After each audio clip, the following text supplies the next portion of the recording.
Hello and welcome to another episode of Gender Stories. I know that I'm always excited, elated, delighted. I am. I just know the coolest people, or I get to know the coolest people doing the podcast. And today it is my absolute pleasure and privilege and joy to introduce my colleague and friend, Mel Cassidy. Mel is a somatic relationship coach committed to the path of liberatory love and rewilding intimacy.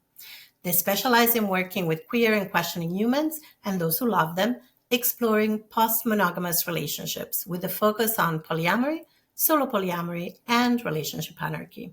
They're of Irish, Greek, and Khorakhane Romani descent and have lived in 3 countries across 3 continents. They currently live in British Columbia, Canada, and work with clients and students around the world. Their first book, which is amazing. I've got it here in my hands and the cover looks so good.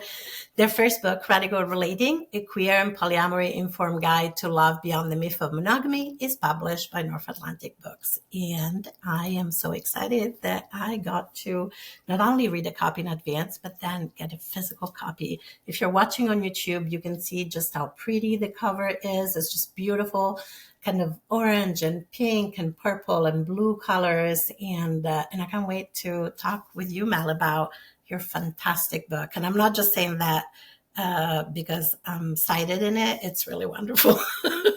So welcome, Mel. I was wondering if you found where I cited you yet. I did.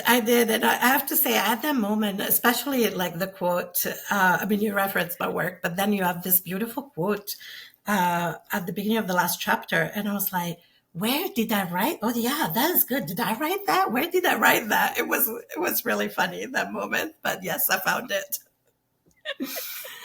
But maybe, you know what, I'll read it for a minute because I feel that really describes a lot about the connection I felt with you from the moment I've met you, like in terms of, I know we have a shared passion for like somatic work and of course for intentional relating. And I think this quote, I was like, when did I write this? But this is the quote that we're talking about in case you don't have the book yet. What is liberation if not the work of love every day, including love for ourselves because we're not separate from the world? What is love if not liberation for each and every one of us?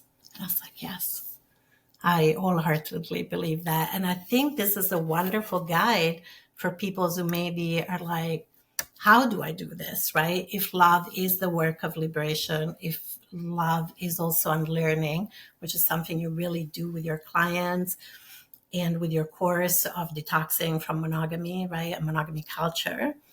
Like, how do I do it? And I think this book does give just such wonderful guidance on that. So maybe let's start from why you wrote it, why you wrote the book. I always like to ask that question to authors.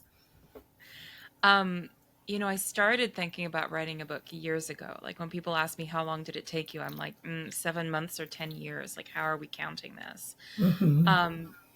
But, in my early experiences of polyamory, which was, around 2011, 2012, 2013, what I just kept encountering, and like I was very clear, monogamy doesn't feel healthy for me. It's not working for me.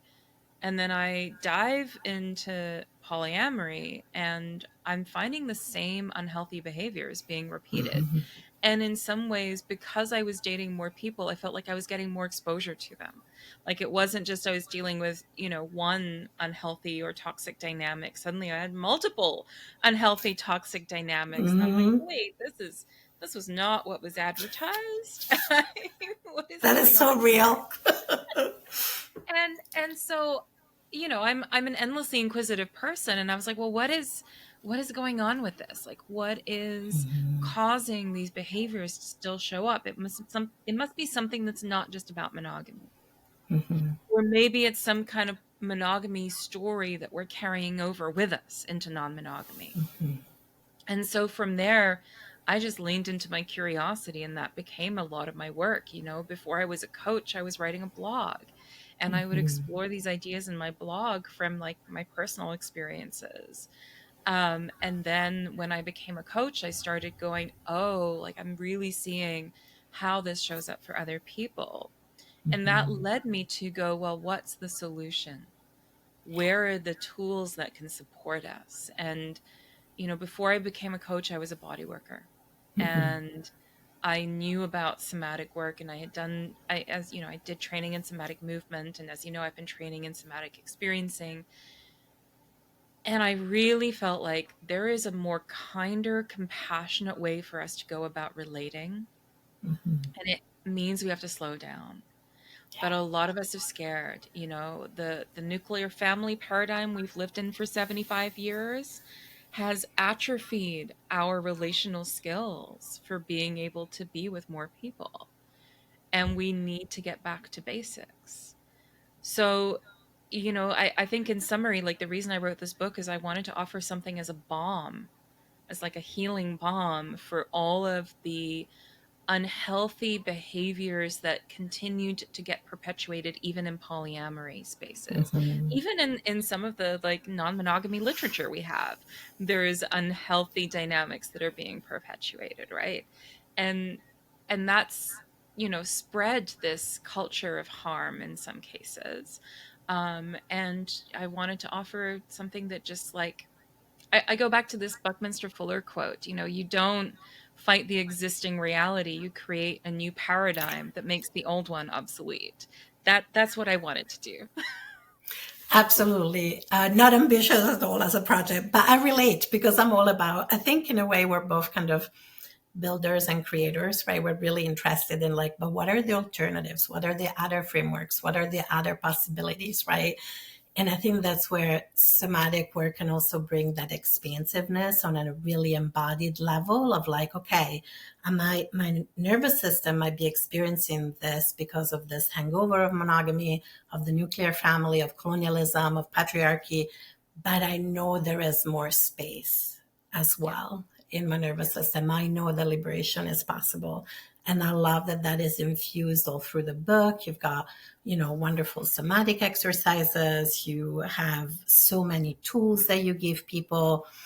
And I love also that this has very much like there's a queer lens, that there's an anarchy lens, right? There's a, relationship anarchy lens. And when I think about when I first came into polyamory, in the late 90s, I was like, okay, I'm done with monogamy. And I was like, I'm so old. And then when I started being openly polyamorous 25 and change years ago, it was such a different landscape, to be completely honest. And I had a very similar experience. I was like, hang on, monogamy sucks in all these ways that didn't work for me and also felt dangerous as well. I think for me, there was this element that I felt there was somewhat a little more safety in not being in a closed monogamous relationship as a survivor of intimate partner violence. And yet, here I was finding all the same toxic dynamic, even if it was same gender relationships rather than opposite gender relationships, right? Whether it was with Yeah. multiple people. So I so related to some of what you were saying. And at the same time, there was so much pushback on really looking at the structural harm, the structural dynamics. There was this idea of like, well, polyamory is revolutionary. And some of us who were minoritized were like, but is it? Or is it just the same shit repackaged and the same people benefit? You know what I'm talking about? Oh yeah, yeah, yeah. It's like when soda brands rebrand. It's like brand new look, same great taste. Exactly. It felt a little bit like that. So maybe let's go there. Let's talk about gender specifically because this is gender stories, right? And I sure experienced a lot of really not great dynamics across all my genders, because when I started my polyamorous journey, I was still very femme presenting, queer, but not yet identifying as trans. And then, of course, a few years into that, I transitioned and you do talk about the patriarchy, you do talk about gender in the book as well. So, what do you think is the role that gender plays in our relationships, all our relationships, not necessarily just romantic, but I know, just a light question, Mel. Just starting with the easy, Right, small answer questions. Yeah. right. I mean, I think the most relevant piece of this is the narratives around how we're expected to show up in relationships based on our gender, or even more like based on the sex we were assigned at birth. Mm-hmm. And that, that plays into this idea of patriarchal monogamy. So that is basically the idea that intimate sexual relationships are between a man and a woman, and the man is going to be like the breadwinner and the provider, and the woman's going to take care of the home and the children, right? And that plays into like that nuclear family, which Mm-hmm. is, has only been around for 75 years, and yet we think it's like the be all and end all. And so within that paradigm, even when we are going into queering our relationships, a lot of us still feel drawn, like we have to somehow adhere to that. Mm-hmm. Like I used to live in a rural part of British Columbia, and I ran into so many queer couples who were doing the nuclear family. They had their queer Yeah. nuclear family, and I was very perplexed. And I was like, oh yeah, like I hate saying it, but like I can see who wears the proverbial pants in the relationship, Yes. because you've really leaned into just reascribing those gender roles between you. Um and like I don't want to shame anyone for doing that, because I think that's a survival strategy, right? Absolutely. We blend into the dominant paradigm in order to survive. And sometimes I think we need to do that in a like masking way. Mm-hmm. Um but what are we doing on the inside? Like, how are we navigating that internally?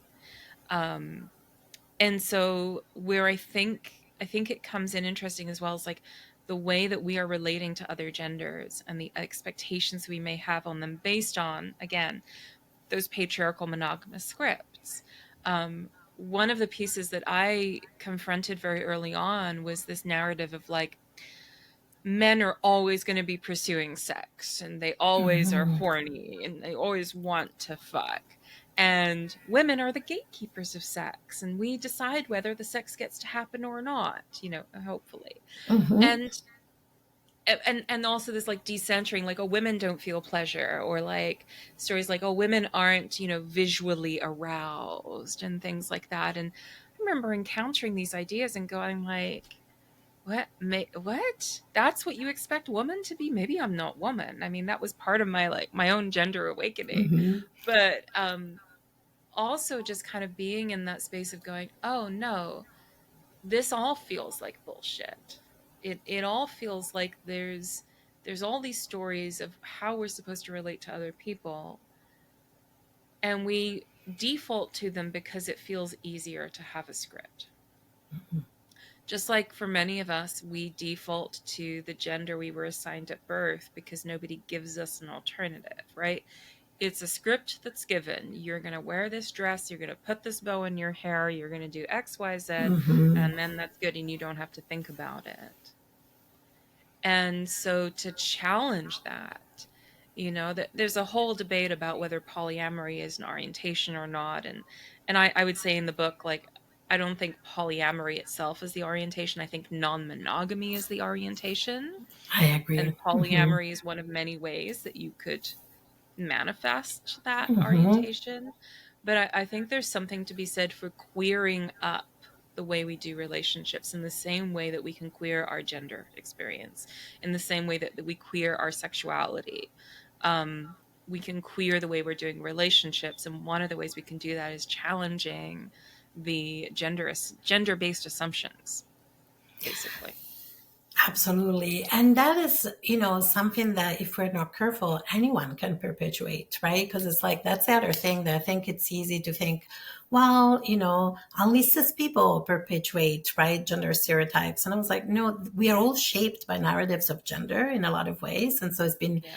really interesting, even, whether it's T4T relationships or trans and cis relationships, I still found that, for example, because often, and this is very cisgenderist, but sometimes we're like, oh, but you have such feminine, right, in air quote, energy, right? Like my masculinity, so to speak, even those words are all like, what do they even mean, right? It's very feminine. And then I'm like, well, what does that mean? That I'm going to end up with a lot of emotional labor, which often seems to be the case, right? And even when you try to have those conversations, then people hide sometimes behind identities, right? Well, this couldn't possibly be a gender dynamic because it's the same gender relationship or it's a T4T relationship. I was like, You can absolutely have gender dynamics, in my experience, in any relationships. And so, yes, it is that how do we queer all these stories and really able to step back, don't take things personally, and be like, okay, how have I been shaped? What do I want to keep? What do I want to filter through? What do I want to negotiate? And how do I do it? Because I think otherwise people take it very personally, right? It's like, well, I couldn't Yeah. possibly be a toxic masculinity. I'm like, a non-binary person. I was like, I feel like anybody can perpetuate toxic cisgenderism or masculinity or whatever we call it. Does that make sense what I'm talking about? Yeah, and I would draw a parallel, like when someone is transitioning away from a gender script that they were given that doesn't match who they are, Hmm. you are still in a process of unlearning, right? You're in a Absolutely. perpetual process of unlearning. That process of unlearning is going to be lifelong. And there's always going to be things, and it's painful when it comes up, right? Yeah. It's painful when someone else calls you in on it, or you catch yourself doing something that you're like, oh, I just did that because I was told if I do that, I'm a good girl or a good boy, right? Hmm. And I think there's something similar when we're coming out of mononormativity and exploring non-monogamy or post-monogamous relationships. There's a pain and a grief around, oh my god, I just acted from a monogamous paradigm. Why am Hmm. I behaving in this way? Why is it so hard to shake this feeling of like possession or jealousy or insecurity around what's happening in my polycule? And and I think in the same way as we approach that in gender, we have to really develop self-compassion, Yeah. and we also really have to hold space that's compassionate for other people. Like, Yeah. this is one of the things I talk about in the book. You have to have permission to be messy. You have to embrace the mess. It doesn't mean you go Hmm. seek it out, but Yes. that that we have to let go of the way that perfectionism is weaponized, and we weaponize it against ourselves, and then we weaponize it against others because it's been weaponized against us by white supremacy culture. And so we really have to let go of that and make it okay for there to be messiness, and Hmm. have the tools that we can be with the messiness, right? That we can somatically engage of like, okay, you know, that wasn't great. That hurt. That was not within my capacity to engage with in the moment. But like, I love you, and I really want to figure out a way through this. Let's. What do we need? What does your nervous system need? How can we be supportive of this experience? And what I find that is so magical is that as soon as people have that permission to be messy, it is much easier for them to address the internalized pieces that they're struggling with. That rings so true. I feel like there are like 10 threads at least from what you just said that when I kind of pull at. First of all, I love that framing of unlearning because I think sometimes when we think about gender or even monogamy, we think of this idea of socialization and then we fall back into like easy binaries. And for me, it's more about really what we've learned about everybody, not just about our gender assigned at birth, but other people's gender assigned at birth. Like it's what you said earlier, like you had to unlearn, like how male sexuality, in air quotes, was and how women's sexuality, again, in air quotes, was, right? It's like we're all shaped by those dominant discourses, by those scripts. And so it is a process of unlearning. It is a process of shedding, right? Like, oh, go for it. Well, and I think see if I can pull this thread out a little bit more. Mm-hmm. The ways that we assume um, a different gender behaves than the one we were socialized can Mm-hmm. influence how we then show up, right? And I sometimes feel like a bit of imposter syndrome presenting myself as non-binary because I'm like, I don't feel like I don't have blue hair. Like, I don't look like the stereotype I don't have blue hair either, so you're non-binary. good. Like, I have a very femme presentation, but like my gender there's a lot of gender going on. Hmm. And and you know, that's me kind of like, what am I comparing myself to? And you know, because again, this is in the transing and queering of gender, this is still a realm that we are getting to explore. Mm-hmm. And so we look for, well, who's doing that? Who can I have as a role model? And sometimes that becomes like aesthetic inspiration. Sometimes that becomes like a role model for our behaviors. And in non-monogamy, we go, okay, I know I'm very clear what monogamy is. There's 1,000 books that tell me what monogamy is. There's a box. We know what's in it. And as soon as I step outside of that box, well, what am I doing? And so we look to who else is doing that. And then whether it's conscious or unconscious, we are trying to emulate what we assume they are doing. And, you know, sometimes that might work for you, but you could have 100 people in the room who are non-monogamous, and you will have 100 different approaches to non-monogamy. So the way that somebody else has done it is not necessarily the way that you are going to do it. And I think one of the skills that we've kind of lost as a culture is that ability to really discern for ourselves what we need, right? We've kind of gotten Yes. used to like, here's the limited menu, Mm-hmm. and you can only have one of these options. Just like you can either be a boy or a girl. Yes. Um, and so you can either be, you know, monogamous this way or non-monogamous in one of these 3 or 4 ways. And I really want to blast that open, because I think what works for me is going to be different for what works for you, and it's going to be different than works for a friend. And yet that doesn't mean that they're incompatible, right? Because there can be similar values driving it. There can be overlap of needs and overlap around where we are compatible and where we can integrate together. And I think to have the tools to understand that, the tools to map that out, rather than just following Google Maps giving you directions, right? Yes. That's, Mm-hmm. again, this is coming back to like, why did I write the book? That's what I really hope people will get from the book, is that this is a map. This is not just follow from A to B to C. It's not just directions. It's teaching you how to map it out. And that's what I love about the book so much, this wonderful book. I'm just going to show it again because I really love this cover, by the way. It's just beautiful art. But what I really love about this book is this kind of like, there is no one size fits all. And I think sometimes people get so stuck with like the labels and the rules, right? Even when I'm training therapists around working with non-monogamy or working with mixed orientation relationships in any kind of way, people are like, but what about contracts? What about agreements, right? And I have a deep hate of relational contracts. And if they work for you, that's great. I am not like a contract person.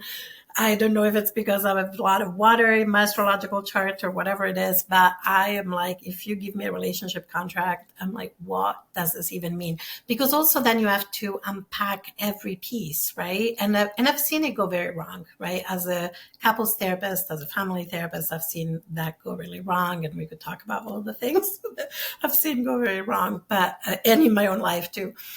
As we all try to figure it out. But I think that people want certainty. I guess that's what I'm trying to say, that people are like, if I have a contract, I'm going to feel safe as I set off for this uncharted sea, right? Or ocean or territory, whichever metaphor we want to use. Or if I put a label to this, right? I remember an ex say, well, I'm a relationship anarchist. That's why this didn't work. I was like, I have like a little different understanding of what happened there, but that's okay, right? Because if we hide behind like, this is who I am and this is how you do it, then we're not having the conversation about, hang on a minute, what works for me or what works for you? Why is this so difficult, right? Like, why do, and how all the other things in our lives intersect. Like as a neurodivergent person, I have a hard time with transition. When a partner starts dating somebody new, I'm an anxious attacher.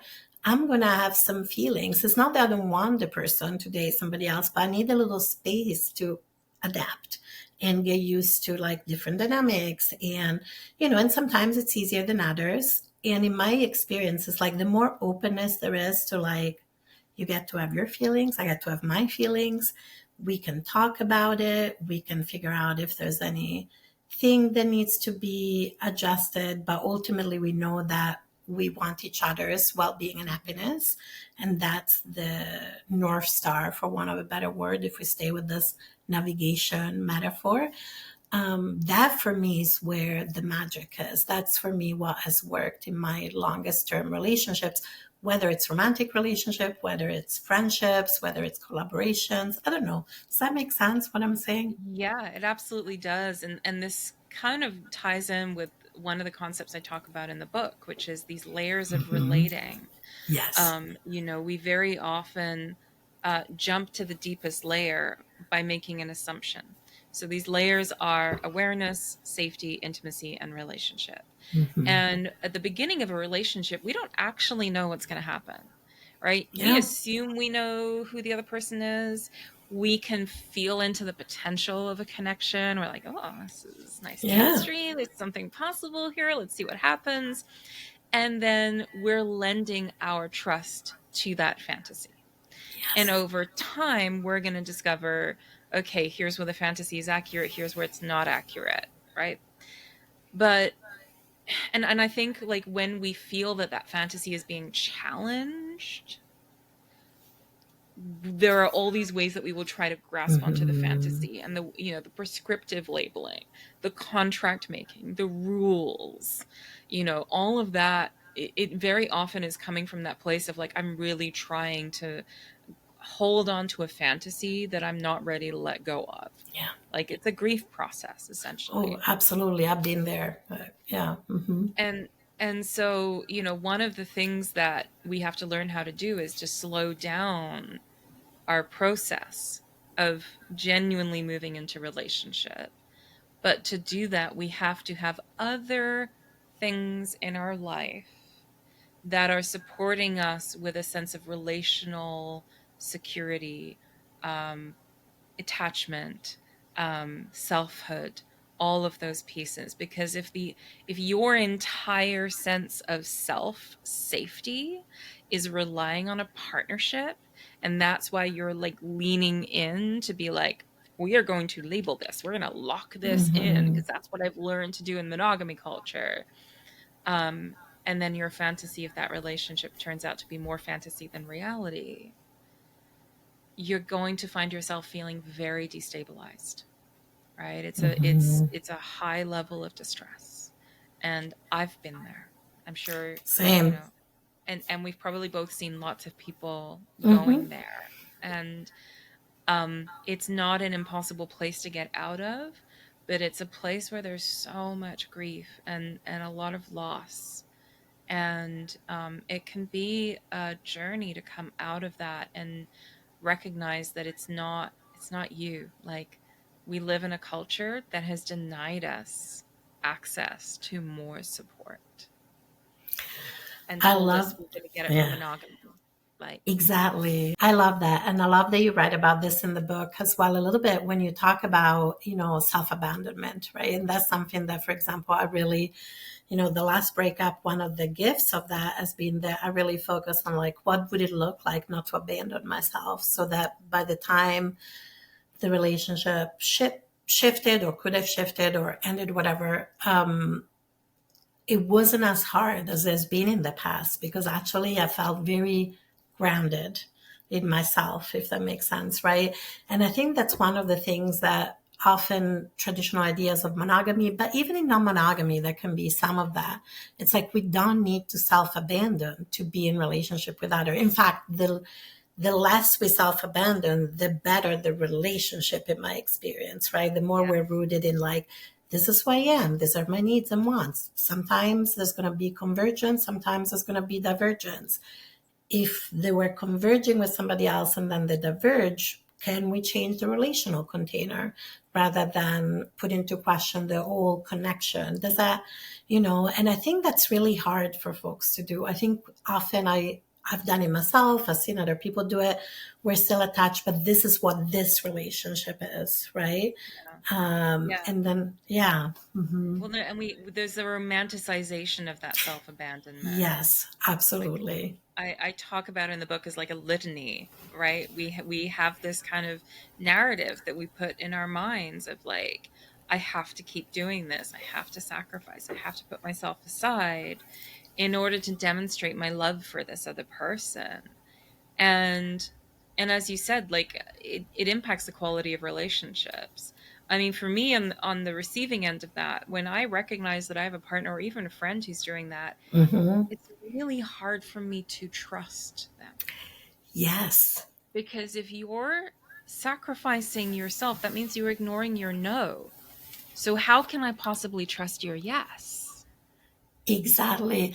I love that. I talk about that with people all the time. If I can't trust your no, I can't trust your yes, right? That's why we want to be authentic in relationship, to really show up authentically in relationships. But that's still so hard for people to do because there's this fear. If I show up authentically, am I still going to be worthy of love, right? Is Yeah. that such deep fears for belonging, And there's another layer of that, which is, what becomes possible when we're honoring ourselves. And I always come back to the role of self relationship in being resilient against dominant culture, Mm-hmm. right? And of course, we're living in a time right now. I have the privilege of being north of the border, but even here, we're seeing things too. And like, there's in the face of white supremacy, in the face of fascism, in the face of a lot of different systems that really thrive on people feeling unworthy, of people if Mm-hmm. thrive on people feeling powerless, self-honoring, not Yes. abandoning yourself, knowing Mm-hmm. your power, showing up to your relationships authentically and truthfully. These are all skills that will terrify those powers. And I truly think this is, why they are so scared of Mm-hmm. trans and queer and Absolutely. anarchy, because we say we don't recognize your power over us. Yes. We 100%. Yeah. Oh, sorry. I we got thrive. excited. Yes. It is exciting. We thrive in spite of Mm-hmm. their oppression, because their Absolutely. rules don't Mm-hmm. even apply to us. Exactly. And we don't even need the legitimacy of the state, right? It's like, and even the whole like idea of state and term, is questionable in a lot of ways, right? And it's very different, I think, than sovereignty, the idea of state, and we could go on a whole tangent on that, but I want. I Well, was and having I so much, think yeah, go I on. want to Hmm. tie that into something we talked Let's about do before it. we started recording, which is that Romani saying of Yes. borders are scars on the earth. Hmm. And I really, when as part of writing the book, I really dove into how we create attachment experiences, not just with people but with the land. Yes. And then thinking about that quote, Hmm. from my ancestral traditions of, well, how do we relate, when there's borders in our relationships, when there's borders to our loving, that feels like a scar on humanity. And so Hmm. there's all these different parallels here around like what we see happening in the global consciousness around, we are not free till we are all free, like that collective liberation mentality and goal, and the awakening of that. And I'm not saying that you have to be polyamorous to do that, but I think that there's an expansion of these ideas that's going on. And to me, what I'm really curious about is like, well, how do we then apply that into our romantic and intimate relationships? Because if you're doing liberatory work everywhere else, but then you're like, no, this one person is mine. Exactly. This one person belongs to me exclusively and no one else. then And what is that about?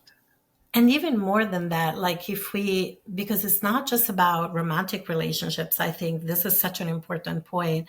It's also about all our relationships, right? It's about resources, right? If, for example, oh, I only share my resources, whether they're financial, emotional, cognitive, with like my family of origin, right? It's like, well, what does that mean, right? And I've seen so many people, even so many queer people, sometimes fall back on like differentiating between whether it's family of origin or whether this is my family, right? And I'm like, rather than other people in community, because I don't think it's just about romantic relationship. I think it's also about how we show up to our friendships, how we show up to community, whether we feel like, whatever kind of wealth we have. It doesn't have to be financial wealth, can also be like stability. It can be stable housing. It can be wealth of knowledge, right? It can be having access to networks, like, right? There are so many different kind of wealth, but if we hoard it, I think in certain ways, that is also not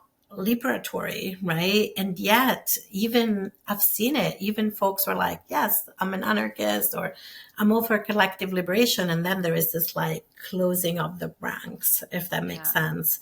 And we Yeah, can have boundaries around how we share, absolutely. right? Of We course. don't have Yeah. to just like go No. full communitarian, but I Hmm. think it's not being so precious with it in a sense of like, Exactly.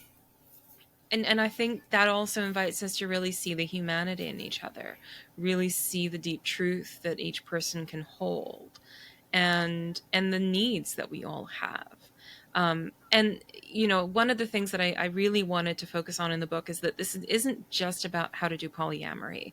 This is for all the people who are like, yeah, standard patriarchal Hmm. heteronormativity is not working for me, but I don't know what to do to switch that up. And so I look at it in terms of not just erotic relationships, but also social and emotional and practical. Hmm. And I think we're used to, as queer humans, the idea of having family of choice, the idea of, okay, we're going to have a collective home of quirky queers, and that's how Hmm. we're going to survive the housing crisis. And so we have these concepts there, but I really feel like, again, everybody kind of gets to that point where they will feel challenged by the scarcity paradigm coming in, and you see that through Hmm. the last few years with pandemic and lockdown. A lot of people suddenly felt the scarcity paradigm kicking Yeah. in. I've seen a lot of people move back towards more monogamy as a strategy for safety. Hmm. um, and even in what's happening now, people are like, well, I need to be with my spouse or my common law partner. Let's move in together because that feels safer with everything that's going on. And yet, safety is in numbers. Safety is in widening your network of support, in growing your ecosystem of connections. And that doesn't mean you have to go date everybody, but it does mean, like, how do you share your resources with more people? How do you invite more people into your spheres of love and intimacy? Absolutely. And I love that. I agree that it's not just about non-monogamy. I know people who are monogamous who are able to practice their monogamy in that way, where they do not abandon their friendship, or there isn't kind of the same hard line between this is my relationship, right? These are my friendships. And I think it is possible no matter what the relational container is. But it's so fascinating because Meg, John, and I were just talking about something related. I think on the weekend we were catching up after a few months of not being able to catch each other. And we were talking about all the parallels in our lives, and I was going more internal and they were going more connected. But one of the things we talked about was, isn't it interesting that it's so hard for people to do this kind of collective housing, intentional housing. And then I think a lot of us are finding ourselves in this families, in air quotes. They're not family of origin or blood families. They're really families of belonging. And we started really talking about how it's very different when people are leading with values and ideology over people, and folks were leading with relationship first. right? And I was talking with them about how we both have this value, even our creative partnership, it works so well because it's always been relationship first, right? We started as a romantic relationship, but even when we broke up, whatever that means in those terms, and our relationship changed, it was always like, I care about you, you care about me. We also care about community and what happens when a relationship changes shape. We didn't want to be there like, you can be at this party and I can be at this party. You can have this people, I can have this. I was like, this feels so gross to both of us, right? And so I think you know what I'm talking about, like, Oh right? yeah. I'm Some just trying to people do imagine that. knowing Meg John as well. Just trying to Yeah. imagine you and Meg John trying to navigate that. No.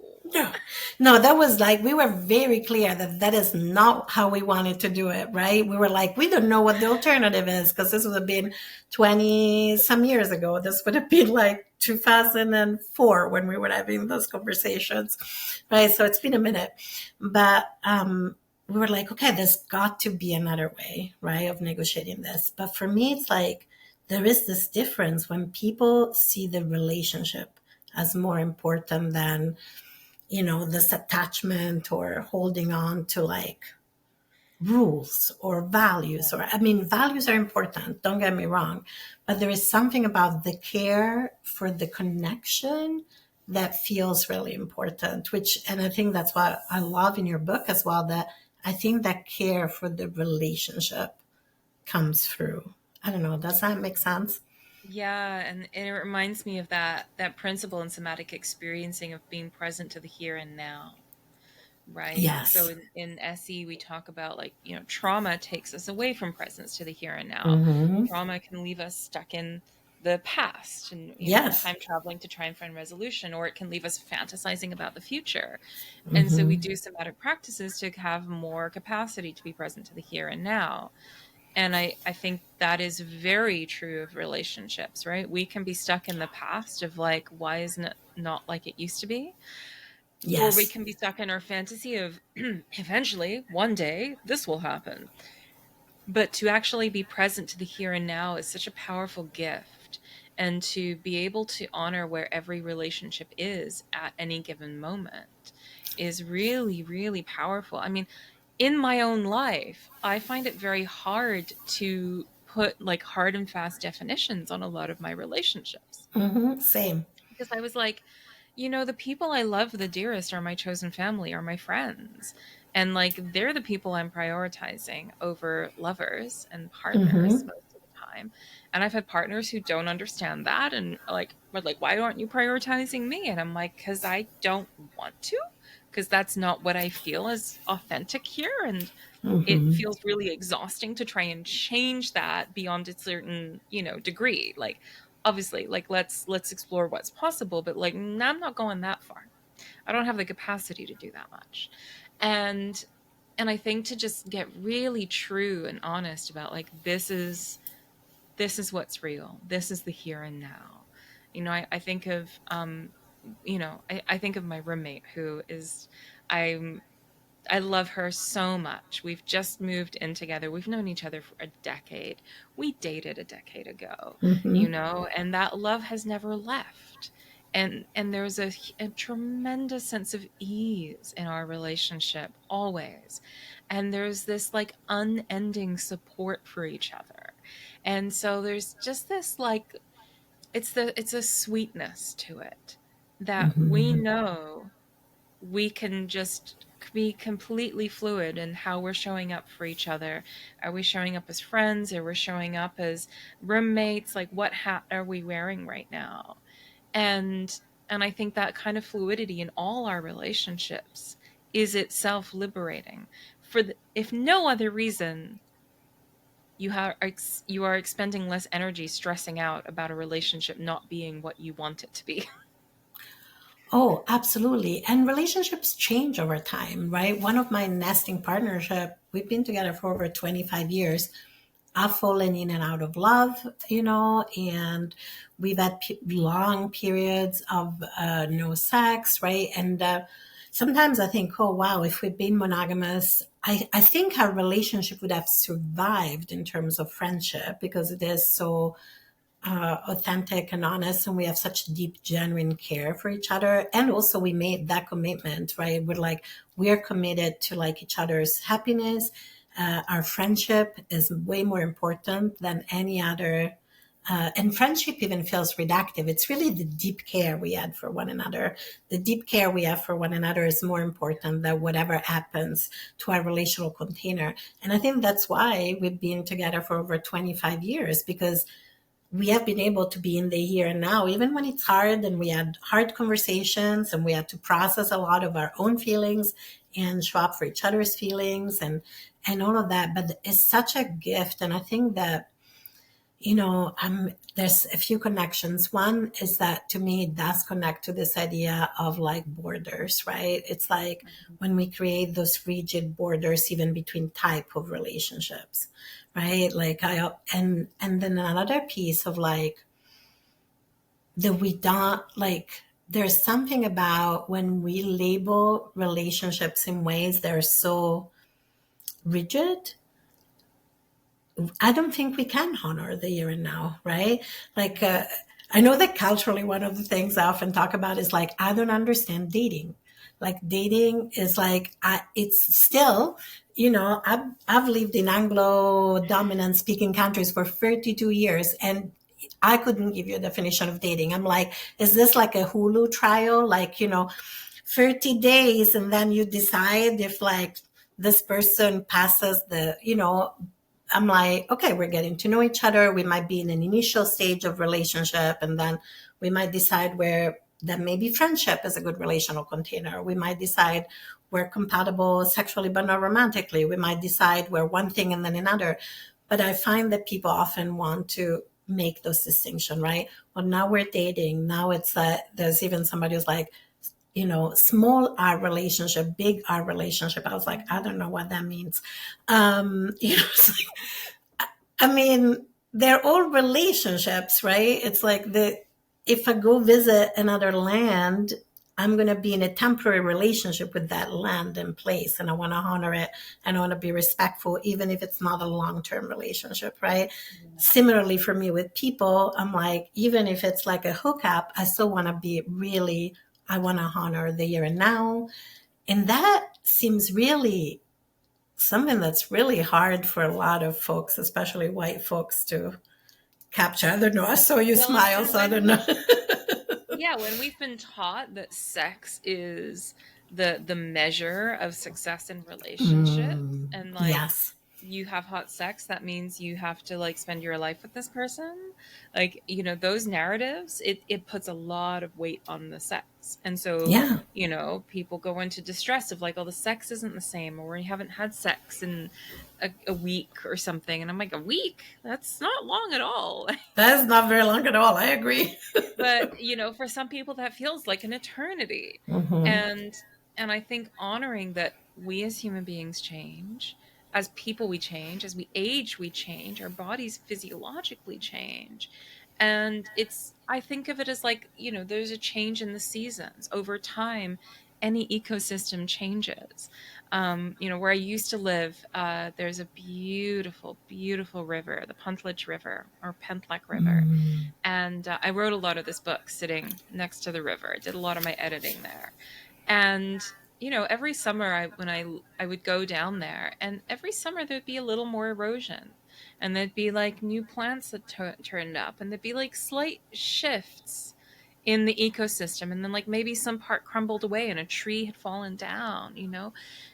Ecosystems are not static. Nothing in nature is static, not even the rock. And so as relationships, and this goes back to that metaphor I use in the book of the relationship ecology and the relationship landscape, sometimes we have a relationship and it's over here in this part of our garden, and it's like, it's not thriving here. It used to thrive here. We need to transplant this to somewhere where it's going to be better nourished. It's going to get better water. It's going to get better nutrients. Sometimes, we need to bring in more nutrients. So we need to do some work to replenish what's supporting this relationship. But it's okay to move them around, and it's okay to honor that your ecosystem does change, because that is the nature. That is the only constant in the universe, change. Absolutely. And how important it is to like be authentic and also really recognize that in relationships we might change at different paces. And so there might also be a little bit of like imbalance as we go through those changes, or, like just like in nature, right? As things change, there can be some, it's not always pleasant, it's not always pretty. And I think that we are so I don't know, sometimes it feels like whether it's capitalism, whether it's patriarchy, whether it's colonialism or white supremacy, we have become so attached to things being neatly packaged. Yeah. And like, this is what this is, right? And this is the right way to do it. And this is the wrong way to do it. And I don't think that any relationships can be that way, just like the ecosystems are not that way. We shift and change, we adapt, we figure it out. And if we are not willing to do that, I think that a lot of pain then can be caused to ourselves and each other, and I've definitely done it. I've had the grasping, right? And I understand it. I have a lot of empathy for it.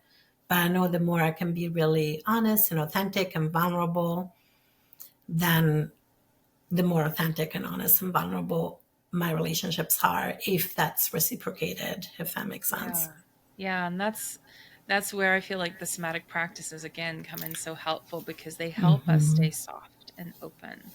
And to go back to the book, I intersperse the chapters with these somatic pauses, with relational Yes. practices, with reflective journaling prompts, because I see so often when we get scared, we disconnect from our own softness and we go into like an intellectual rigidity Oh, as a absolutely. strategy for dealing with overwhelm.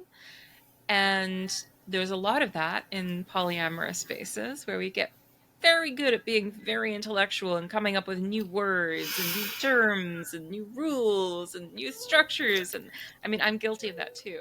So But many words and so many rules. That's real.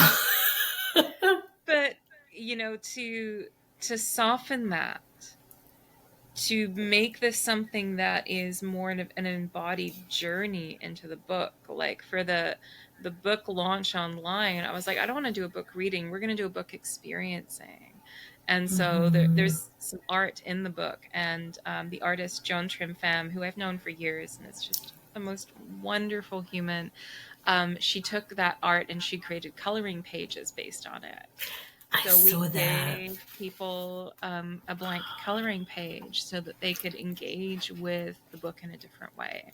And so now we've put that together to be like a little side thing that people can buy on my website, of like, you can have this other way to engage in this. And I'm really excited to see how people take that invitation and like, explore it to its possibilities of how do you make this an engaged, embodied practice for yourself?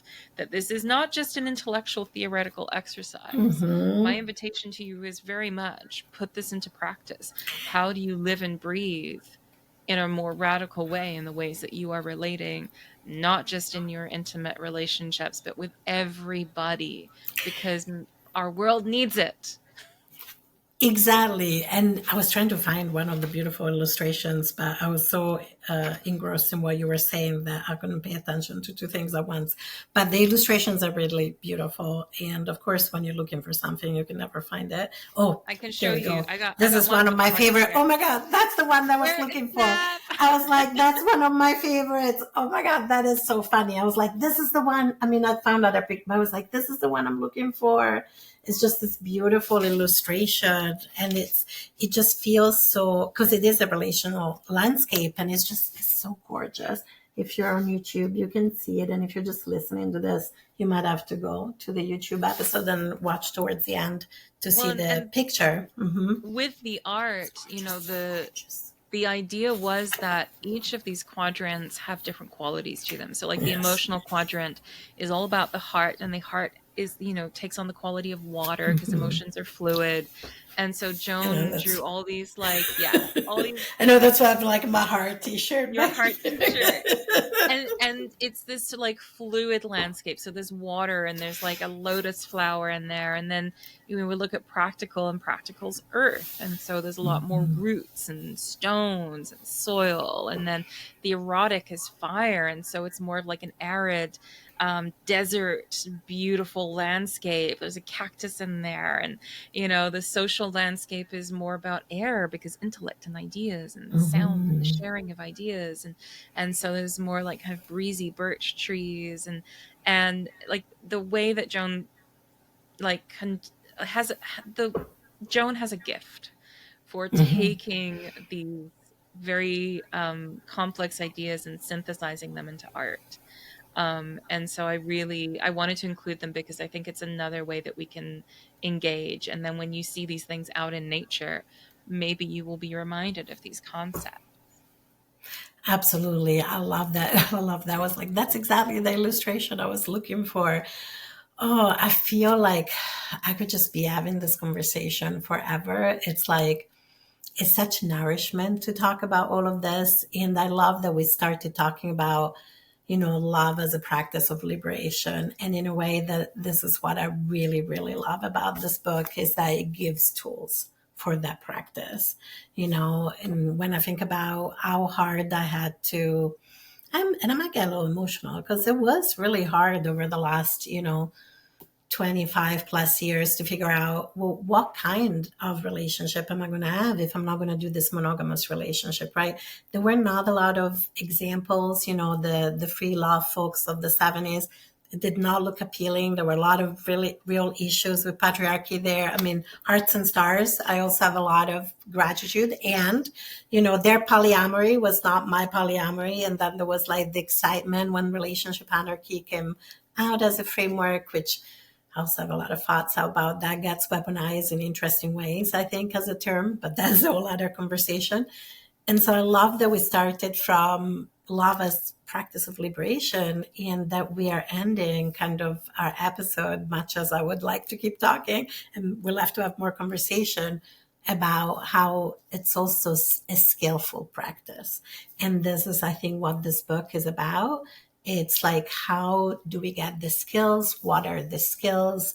What are the ways of practicing those skills? Because I would have loved to have this book in my hands 25 years ago, and in the hands of my nesting partner at the time, where God bless him was like, well, I want to be in your life, so I guess we'll figure it out. That was literally our relationship agreement. I was like, I'm queer. I don't even know if I'm into cis men anymore. I haven't been with a cis man for a few years, And it was just like, fair. I just want to be in your life. We'll figure it out, and we're still in each other's lives, and that for me, like if we had this, I think I would have spared myself and probably other people. I'm sure other people a lot of pain, and so I love it. I love that we have a guide, a map for some skills and some practices that I think anybody, queer or not, polyamorous or not, monogamous or not, can benefit from. I really think your book is such medicine and such a gift to the world. So thank you for writing it. Truly. Oh, thank you, Alex. Yeah.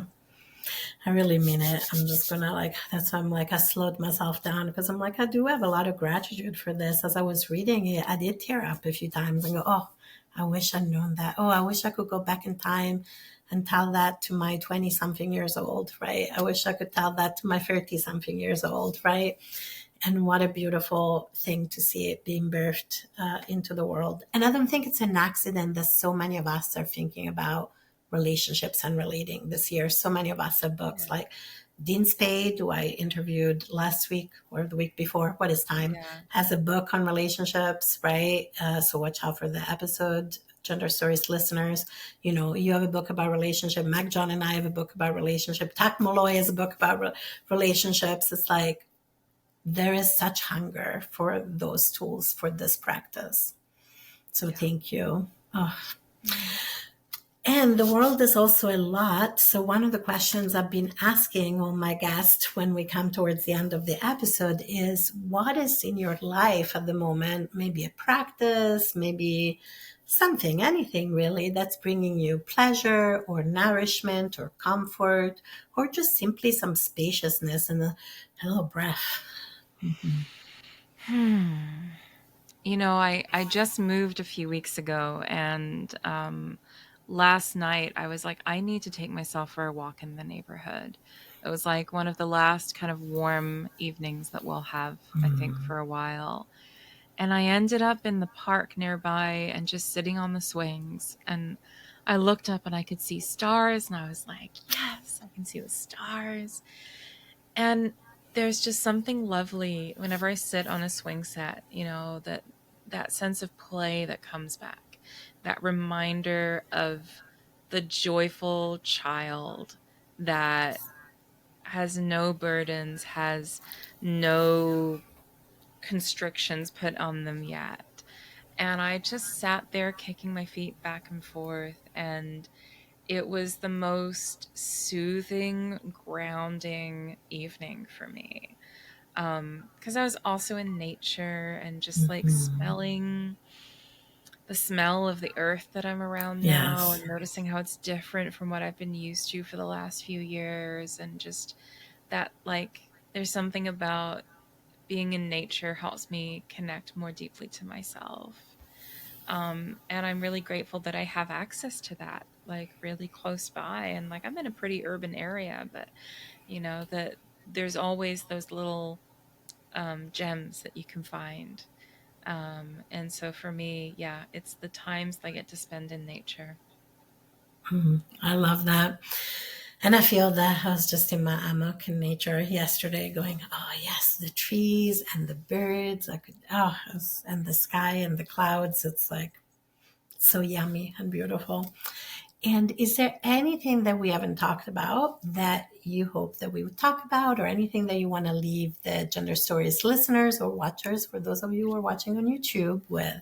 I mean, I feel like there's things we could talk about for hours and Truth. hours and hours and hours, which I think we're going to have a chance to because we're going to be presenting at a conference together later this Mm-hmm. year. And um, I think I just want to like thank you because you are. I know you were like, oh gosh, I'm old, but like you are one of the elders. I'm sure that comes with mixed feelings, but like I think of eldership not just about age. Eldership is around wisdom and the sharing of wisdom. And this work isn't possible without the elders who have come before. And as you know, like your wonderful colleague Meg John helped mentor me through the writing process. And I'm indebted to them for this too. And there are so many incredible elders that bring their wisdom to this, and that have also brought their misadventures to this, you know, Mm-hmm. world of non-monogamy that I think we're all collectively unpacking, going, how do we do this in better ways? And Mm-hmm. so, you know, to honor that lineage of wisdom and I think is really important. So thank you for all that you do and how you show up in the world and the spaces that you create and the kindness that you bring to everybody, because you're role modeling what we all want to, and I think will benefit from cultivating more of in ourselves. Oh, thank you. I still feel like such a mess, which is why whenever anybody uses the word elder, I was like, I have so much to learn still. Like, Embrace the mess. It's great. the mess is the message, as McJohn has taught me, and don't we just learn in the mess, just like kids play with, mud and figure out what to do with it. And I think that that's the other thing, that there is like, you talk about such important topics, but there is also like a wonder and a beauty and a playfulness all through. And I really love that. Everything is held with very open hands, I feel. And that's also my experience as I've been getting to know you, through our conversations, that spaciousness, and I so appreciate it. So thank you for birthing this book, and thank you for all the work that you do outside of writing this book, of coaching people, holding people as they navigate this. And dear Gender Stories listeners, thank you for listening or watching if you're watching this on YouTube. And I hope that whatever your relational container, you can find ways of loving that truly feel free and liberated for you and for the people around you. And until next time.